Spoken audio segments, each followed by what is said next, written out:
Dozens of black families owned their own land, a truly remarkable achievement in post-Civil War Georgia. Oscarville wasn't just a place on a map, it was a beacon of progress and hope, a powerful testament to the strength and resilience of its people. But all of that was about to be violently and systematically torn away. In September, a young white woman named May Crow was found brutally assaulted and left for dead in the woods near Oscarville. She died from her injuries days later. A mob formed, hungry for what they called justice, but what was truly revenge. A black man named Rob Edwards was arrested, and before he could even face a trial, he was dragged from his jail cell by the mob, brutally beaten, shot multiple times, and then lynched in the town square. His body was left hanging from a telephone pole for all to see. Shortly after, two black teenagers, Ernest Knox and Oscar Daniel, were arrested and subjected to a sham trial before being publicly hanged in front of a cheering crowd of thousands.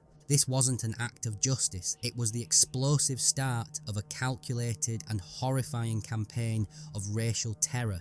The lynchings were only the beginning. In the weeks that followed, organised gangs of white men who called themselves the Night Riders tore through Forsyth County with a single, brutal message for its 1,100 black residents: leave or die. Under the cover of darkness, they burned black churches and homes to the ground, fired guns into houses where families were sleeping, and destroyed crops and property with impunity. Terrified families were forced to flee for their lives with only the clothes on their backs and whatever they could carry. They had to abandon their farms, their homes, their businesses, and their land, some of which they were still paying off. Within just a few months, more than 1,000 black citizens, almost the entire black population of Forsyth County, were violently forced out. It was completely erased. The land that had been legally owned, cultivated, and loved by black families for years was quickly seized by their white neighbours, often for pennies on the dollar